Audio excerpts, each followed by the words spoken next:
Hello, in front of me I've got Suzuki Swift. In this video I'll show you how to enable and manage cruise control. To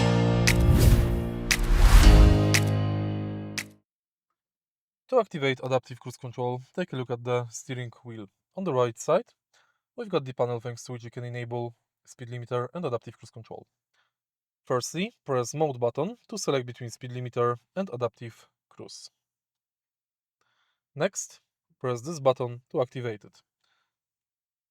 The adaptive cruise control works only in drive mode, so accelerate to desired speed and press this button. Now, using this button, you can change distance from the following car. Using this button, you can change the speed. To disable this function, press cruise button again. And that's basically it. If you find this video helpful, please leave like, comment and subscribe.